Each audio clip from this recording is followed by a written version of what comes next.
नमस्कार दोस्तों, स्वागत है मेरे YouTube चैनल सनातन ज्ञान पर। दोस्तों, अपने जीवन में कुछ नया सीखना चाहते हो तो मेरे चैनल को सब्सक्राइब कर लें। दोस्तों, सनातन धर्म में व्यक्ति के जन्म से लेकर मृत्यु तक कुल 16 संस्कार होते हैं, जिनमें से एक अंतिम संस्कार भी होता है। गरुड़ पुराण में इन सभी संस्कारों का विस्तृत में वर्णन किया गया है।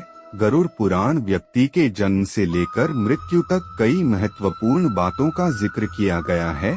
सनातन धर्म में जब किसी व्यक्ति की मृत्यु हो जाती है तो उस घर में गरुड़ पुराण का पाठ किया जाता है और घर में चूल्हा नहीं जलाया जाता है। ऐसे समय में भोजन रिश्तेदारों या पड़ोसियों के यहाँ से आता है। आइए जानते हैं गरुड़ पुराण के मुताबिक आखिर मृत्यु के बाद घर में चूल्हा क्यों नहीं जलाते। गरुड़ पुराण व्यक्ति की मृत्यु के बाद होने वाली घटनाओं के बारे में विस्तृत रूप से जानकारी दी गई है। इसमें आपको यह भी पता चलेगा कि मरने के बाद व्यक्ति को किस पाप के लिए कौन सी सजा मिलता है। मृत्यु के बाद घर में 13 दिन यानी 13वीं तक पूजा पाठ नहीं किया जाता और न ही चूल्हा जलता है।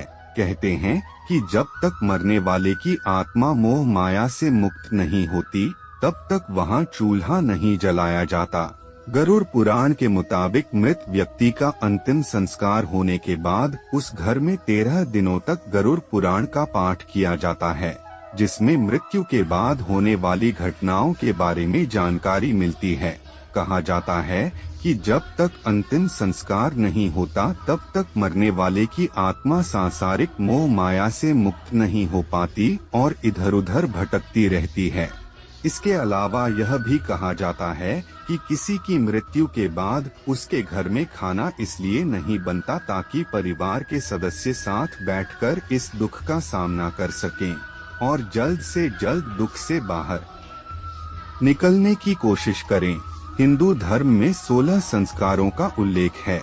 गर्भ संस्कार से लेकर मृत्यु के बाद अंतिम संस्कार तक। गरुड़ पुराण अंतिम संस्कार और मृत्यु के बाद आत्मा की यात्रा के बारे में भी बताता है।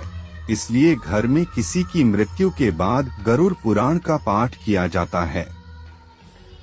गरुड़ पुराण कहता है कि जब परिवार में किसी की मृत्यु हो जाती है तो उसके अंतिम संस्कार तक घर में चूल्हा नहीं जलाना चाहिए। अंतिम संस्कार के बाद ही खाना बनाना चाहिए जब पूरा परिवार नहा चुका हो। कई घरों में 3 दिन के बाद घर की सफाई होने तक घर में खाना नहीं बनाने की परंपरा है। इसके पीछे धार्मिक और वैज्ञानिक दोनों कारण जिम्मेदार हैं। गरुड़ पुराण के अनुसार एक व्यक्ति अंतिम संस्कार तक अपने परिवार और दुनिया के साथ प्यार में रहता है। इस स्थिति में मृतक के सम्मान के लिए घर में खाना नहीं बनाना चाहिए और न ही खाना चाहिए।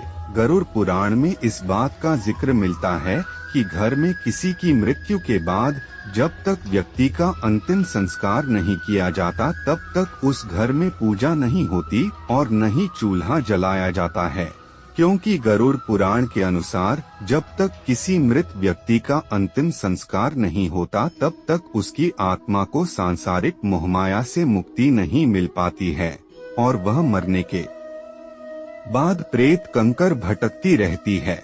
वहीं सनातन धर्म के अनुसार किसी मृत व्यक्ति का अंतिम संस्कार करते समय उसकी लाश की हाथ पैर बांध दिए जाते हैं ताकि उसके शरीर पर किसी भूत पिशाच का वश न हो जाए। हिंदू धार्मिक मान्यताओं के अनुसार इस बात का भी ध्यान रखना चाहिए कि मृत व्यक्ति का कभी भी सूर्यास्त के बाद दाह संस्कार न किया जाए, अन्यथा उसे परलोक में कष्ट भोगने पड़ते हैं। भगवान विष्णु को समर्पित गरुड़ पुराण जो मृत्यु के बाद की जाने वाली सभी क्रियाओं के संबंध में विधिवत ज्ञान देता है। आज हम उसी के संबंध में खास तौर पर मृत्यु के बाद जब तक दाह संस्कार मृतक का नहीं हो जाता तब तक घर में चूल्हा जलाने को निषेध बताया गया है। आखिर किस में क्या कारण है?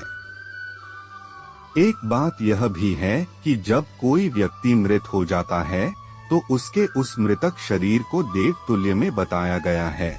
जब वह देव तुल्य हो गया है उसका सम्मान तभी होगा जब उसकी पूरी क्रिया की जाए। यह सब किए बिना हम भोजन कैसे कर सकते हैं? अगर करते हैं तो यह उस मृत देव तुल्य शरीर का अपमान होगा।